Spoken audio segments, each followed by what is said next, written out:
எல்லாருக்கும் வணக்கம். இன்னைக்கு நம்ம பார்க்க போகிறது கணிக்கொந்த பூ. இது வந்து கேரளாவில் ரொம்ப ஃபேமஸ். எப்போ ரொம்ப ஃபேமஸ்னா விஷு காலம். விஷு காலம்னா நம்ம தமிழ் வருஷப்பிறப்பு இருக்கு இல்லையா, அதே மாதிரி கேரளாலேயும் வருஷப்பிறப்பு இருக்குது. அது நாங்கள் வந்து விஷுன்னு சொல்லி கொண்டாடுவோம், ரொம்ப விசேஷமாக கொண்டாடுவோம்.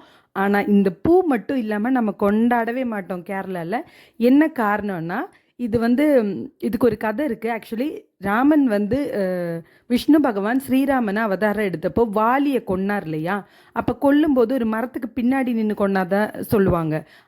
அது வந்து இந்த மரமாக இருந்துதான். இந்த மரத்தை எல்லாரும் கொன்ன மரம் கொன்ன மரம்னு சொல்கிறோன்னே இந்த மரம் வந்து ஸ்ரீராமன் அதாவது விஷ்ணு பகவான்கிட்ட போய் அழுதுச்சான், எனக்கு இந்த மாதிரி எல்லாரும் இப்படி சொல்கிறாங்க, எனக்கு ரொம்ப கஷ்டமாக இருக்குது அப்படின்னு. அப்போ கிருஷ்ணன் சொன்னாரா, அதாவது விஷ்ணு சொன்னாரா, நான் வந்து இந்த பூமியில் கிருஷ்ணனாக அவதாரம் எடுப்பேன், அப்போ நான் உனக்கு வந்து ஒரு ஹைலைட் ஒரு பொசிஷன் தரேன் அப்படின்னு சொன்னாராம்.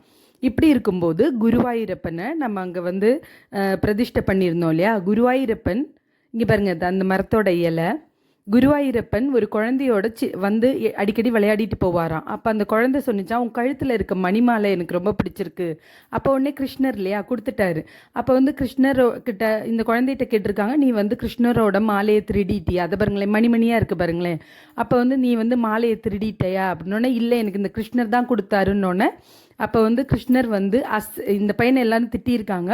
அந்த பையன் வந்து வருத்தப்பட்டு சொல்லும்போது இந்த பையன் அழுதுருக்கான், கிருஷ்ணா நீ தானே தந்தை, யாருமே இதை ஒத்துக்க மாட்டேங்கிறாங்க, தயவு செய்து எனக்கு புரிய வைன்னொன்னே கிருஷ்ணர் தான் சொன்னாரா, நான் இந்த மணிமாலையை நான் தான் தந்தேன்னு சொன்னோன்னே இந்த பையன் இந்த மாலையை வந்து தூக்கி எரிஞ்சிட்டான். அப்போ வரைக்கும் இந்த மரம் பூக்காத்த மரம் இந்த மரத்தில் போய் விழுந்தோடனே மணியாக பூத்துச்சான்.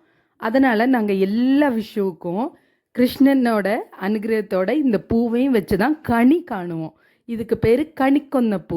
இது எப்படின்னா மணியாக இருக்கிற மாதிரி இருக்கும். எனக்கு ஃபுல்லாக அந்த பூ கிடைக்கல, ஆனால் கிடைச்ச வரைக்கும் நான் உங்களுக்கு காட்டியிருக்கேன். எவ்வளோ அழகாக இருக்குது பாருங்கள். இது அப்படி கொஞ்ச நாள் கழிஞ்சால் எப்படி ஆகும்னா ஒரு காய் மாதிரி வரும். அந்த காய் வந்து கருப்பாயிடும், கொஞ்சம் நீளமாக இருக்கும். நம்ம முருங்கைக்காய் எவ்வளோ நீளமாக இருக்குது அந்த மாதிரி இருக்கும். கணிக்கொந்த பூ எல்லாரும் பாருங்கள்.